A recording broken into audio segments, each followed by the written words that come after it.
Crimson Desert is a complex, extremely dense game that can be very confusing, frustrating, and downright unforgiving at times.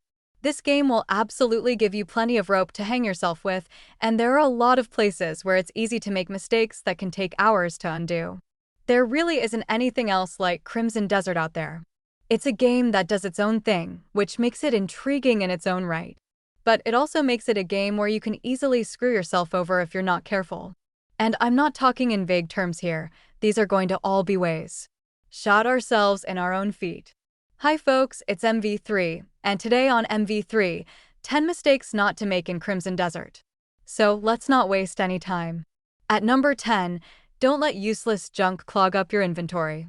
Not the most glamorous piece of advice, but man, inventory space is at a premium for most of this game. There is so much stuff to pick up. Tons of armor and weapons, and a lot of crafting materials that you will need, but you don't actually have a whole lot of space to hold it. It can be very easy to overload yourself, even when you think you should have at least a few free slots of space. The problem is that a lot of things that in other games wouldn't count as taking up space in your inventory do in Crimson Desert, including innocuous stuff like recipes and notes. There are many recipes and random little notes you find in the game, like every bounty you take is considered a note in your inventory, and every quest board notice is a separate item. If it's a key item, as in it's highlighted in purple, it will not take up space, but if it is not, then it will. That can be a little confusing at first, because a lot of stuff will be considered a key item in a quest, but once that quest is over, like if you actually capture the bounty target, then that key will become a regular old item. And now it's clogging up your inventory. So, it's extremely important for your own sanity to be clearing this junk out constantly. For most notes, you can just throw them on the ground. You're an adult, you're not part of their system. Happy birthday to the ground. Recipes, also worthless to hold on to as well, as long as you've actually memorized the recipe, then there's no reason to keep the piece of paper it's printed on. With recipes, they can actually sell for a decent price. So those are at least worth holding on to in order to dump them on a vendor. They'll buy them, but like random quest notes, get rid of them. You don't have any use for them, and it'll free up a ton of inventory space. Speaking of space, there's not a lot of space on the YouTube homepage for anything that isn't shorts anymore, is there? As such, we get some people saying that they don't even see our videos when we upload them. The best way to not favor to us. We appreciate it a ton, and we hope it helps you see some stuff you want to see, so thanks for enabling notifications. Let's get back to the video. At number 9, side quest do's and don'ts. This game is weirdly uncompromising with its quests. Early on, you get a bunch of basic tutorial missions that ask you to craft something or cook something or whatever. It's meant to teach you how the crafting system works, but they throw you in the deep end with a massive list of craftables and no idiot checks to make sure you actually craft the thing that the person requested. They just dump a bunch of materials on you and leave you to decide what to make. If you use those materials on the wrong thing, you're screwed. The quest isn't going to get done unless you go out into the open world and find the proper ingredients on your own. It's especially annoying for one early game cooking quest where you're tasked with mixing fish porridge. The quest says to craft fish porridge. The crafting recipe they give you is called fish porridge, but they want you to make modest fish porridge, not filling fish porridge or simply fish porridge. They want you to make 3 modest versions of the stuff, which might sound obvious when I'm describing it, but when you're playing the game and getting information overload from all the stuff they're throwing at you, it is an easy mistake to make. Bottom line here, always check the quest description before crafting anything for a quest, just to be sure you're making the stuff they actually want. It wouldn't be that big of a deal if crafting this stuff was easy, but a lot of the time with these quests, getting all the materials they give you is pretty difficult and arduous when you have to do it yourself. One way that this game is at least a little more forgiving is with investigation quests. There's a type of mission where you have to go around and question people and then recount what you learned to the quest giver. Share your findings with me. Let's start with the treasurer. What did he say? His clay. His claim is that he knew nothing of it. Basic stuff, but depending on the investigation, it can be difficult to keep track of names and titles and clues. A lot gets thrown at you. If you're not paying full attention, you will miss details, and if they ask a lot of specific questions that gotta be answered accurately, you might feel stuck. There is no information on the quest scene like in pretty much every other RPG ever made, so it seems like there's nothing the game has to help you out. But they do actually throw you a bone here with the investigation log that appears in your inventory as a book. It's easy to overlook, but it is there and it keeps track of all the relevant information, so if you're stumped, add a question and answer phase, just check this book and you'll be set, despite how unforgiving this seems. Who are you? You won't get away with this. Very well. Move. At number 8, don't go into the Reed Devil fight at night. The first few bosses are pretty easy, but this guy is a real difficulty spike that can feel like it came out of nowhere. Before jumping into the mission, traces in the manor. Make sure your equipment is upgraded and you've got plenty of food items because the upcoming fight can be grueling. The mission chain is long. You're forced to fight a pretty damaging run of enemies, and then the boss fight is a 3-stager that gets really aggressive by phase 3. And if you do it at night, it is migraine-inducing. Just very frustrating. Before kicking off this quest that eventually leads to the fight with the Reed Devil, make sure that you start off in the morning so that the sun doesn't set mid-mission. There are other parts of the game that can happen at night, but this is by far the most annoying because so much of this quest involves trying to navigate through reeds, and that can already mess with your visibility. So having to do it when you can barely see on top of that makes this segment physically painful to attempt to do while it's dark out. This entire quest is a big jump-in challenge over everything else that surrounds it. The missions that follow are a lot easier as well, so don't be afraid to just chew through your healing items if you need them. It'll be a while before there's another big difficulty spike like this, so you can take it easy for a little while after dealing with this dude. In general, the bosses are the parts of the game that get hard. Most enemies, even when there are literally hundreds of them, are just not that dangerous to you, so whatever you think you're about to hit a boss, that's when to go in prepared and load up on healing items. There's nothing stopping you from spamming healing like a madman, so it's always possible to tank your way through a fight if you have to. Hunting can be very annoying, but there's one way to make deer easier prey. Just become one of them with the deer hat. With this item equipped, deer no longer fear you, so you can literally just walk up to one and slap it around. When you attack, they will run away like usual, but until then, they just stay in there completely clueless, like deer in headlights. Except for headlights. Oh, they probably could. They've got matches. Maybe not the best place to discuss whether or not there are headlights in this game. There's lights. Whatever. The deer hat is not particularly hidden either. You can get it up near the Icemoor Castle ruins, just north of the R and the N in the Hernan map. Deer hats are randomly dropped by the Staglord cultists that hang out up there. These guys aren't particularly difficult to deal with, so just keep killing them until one drops the hat.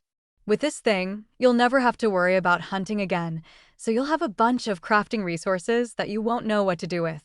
And number 6, don't waste your time chopping down trees the slow way. Lumber is an essential resource, but getting it can be a major drag. You have to slowly chop away at each individual tree one at a time.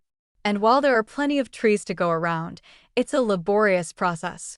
There are ways to speed it up though, and that's through the application of weapons. There are many ways to chop down a tree in Crimson Desert.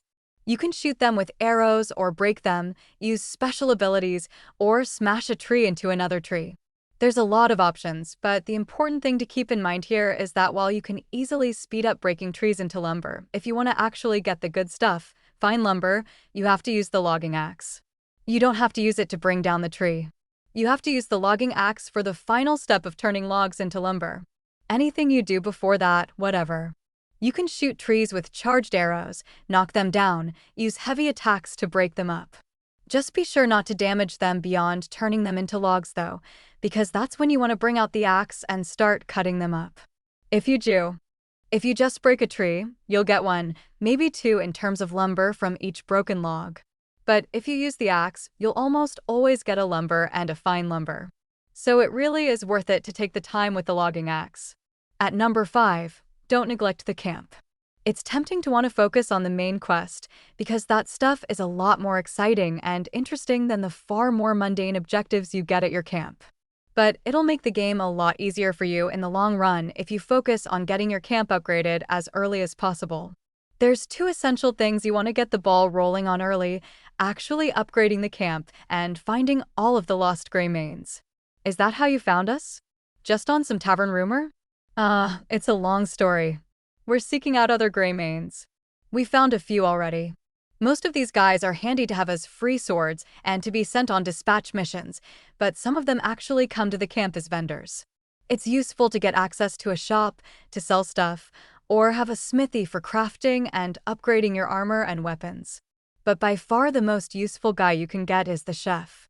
This guy sells a lot of food and he refreshes often, so this is by far the easiest place to load up on healing items. Once you have access to this guy, the game becomes a lot easier because you no longer have to be so precious about taking damage when you've got hundreds of healing items in your inventory. Having access to vendors isn't the only useful thing about upgrading your camp either. It also gives you access to a lot of early missions that get you essential inventory space upgrades. Focusing on your camp is the fastest way to bump up your inventory space by a lot. It's also a good idea to be running dispatches as soon as possible because the more resources you're collecting for your camp, the more prepared you'll be for the later parts of the game where they want you to invest in expensive research, building projects, blah, blah, blah. The earlier your camp starts collecting resources for missions, the more prepared you'll be for later. On dispatches, be sure to always at least be running guard missions when you're getting money, because money is the most essential resource. Every major project wants a lot of it, so you need as much cash on hand at camp as possible, so assign some guys on guard duty as soon as possible and don't let them off of it so you'll have a steady supply of income. At number 4, don't break the wagon. One of the more peculiar aspects of Crimson Desert is the trade system. There's certain items that are considered trade items which can be deposited in camp and eventually loaded up onto a wagon to be sold. Only a select few locations actually allow you to sell stuff from the wagon, so don't get confused about how it works. Trade guild outposts will buy and sell trade goods, but you can't ride your wagon to them and unload. You need to take the wagon specifically to the trade guild main base or the large trading areas outside of major cities. Basically, if you look at them and they show you what prices they're buying and selling on the inspection screen, those places will actually accept the wagons. Using a wagon isn't something you're probably going to do all that often because it's very slow, it's very tedious. If you are taking a wagon to sell stuff, that probably means you're gonna unload a lot of trade goods. The danger here is that unlike your horse, which is essentially invincible, the wagon is not. It is fragile, and if it breaks, you're pretty much screwed. So before going on trade excursions, be sure to manual save. Watch it. If a wagon breaks, most of the trade goods will be gone for good. Some can be salvaged, but it's mostly a bust. You can at least repair the wagon for less than the cost of building it, but it's still a very costly proposition to lose a wagon. So when you're using one of these things, ride carefully. And number 3, don't forget to grab any power cores that you see, relatively cheap, introduced to yet another weird mechanic, the cuckoo pot.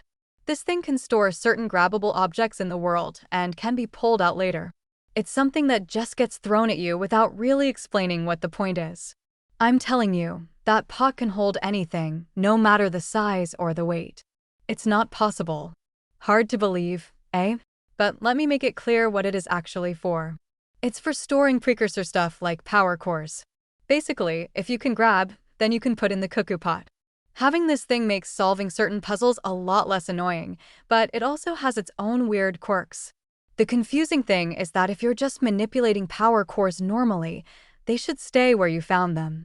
Like if you leave and come back to an area, they'll return to the place you found them. If you put them in a cuckoo pot and take them out again, though, then you leave an area and come back and they'll disappear. They're gone. The only way to make them come back is to go back to the camp, check the lost items menu, and buy them for 10 silver. This is a problem because 10 silver is a lot of money. And the power cores are often essential for solving puzzles.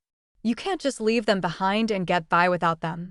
So if you're doing a random puzzle or exploring a ruin and you aren't quite sure what to do, be sure to grab that power core and store it before leaving, because if you leave it just hanging around, it will disappear and you'll have to pay to get it back.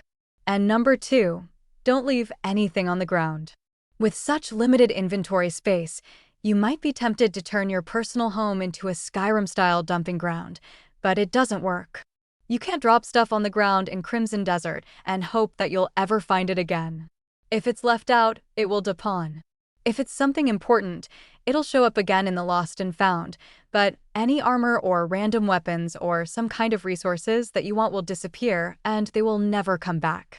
They are just gone and you're out. Whatever money you could have gotten from all that stuff. Inventory may be limited, but the only solution to that problem is to complete quests and bump up your fairy limit. There's no item boxes, no cabinets, nowhere to shove extra stuff, and leaving stuff on the floor doesn't work either. So at least at first, you can't be too precious with items. Like, if you don't need it, sell it. I'll keep it safe. You have my word. The game eventually will give you plenty of space for all the junk you want to carry, but you have to put the work in to get to that point. And finally, at number 1, do not be afraid to explore the Crimson Desert. You might think that this game is like so many other open-world games where you're essentially stuck in the first zone until the story says you can move on to the next area, but Crimson Desert is actually a lot more open than that.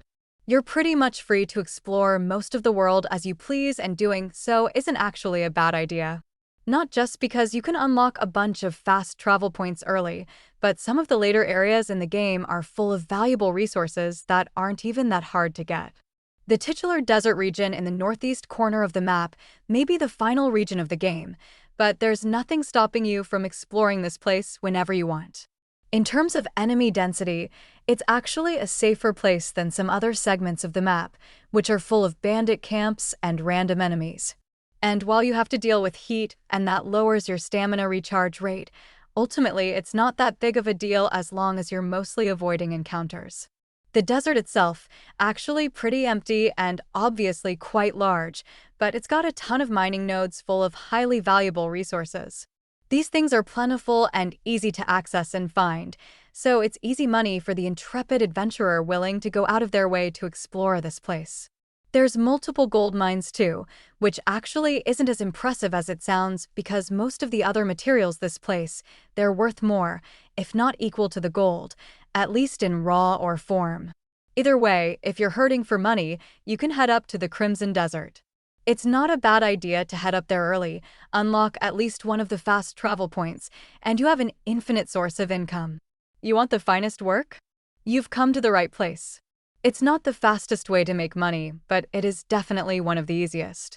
And that's all for today. Leave us a comment. Let us know what you think. If you like this video, click like. If you're not subscribed, now's a great time to do so.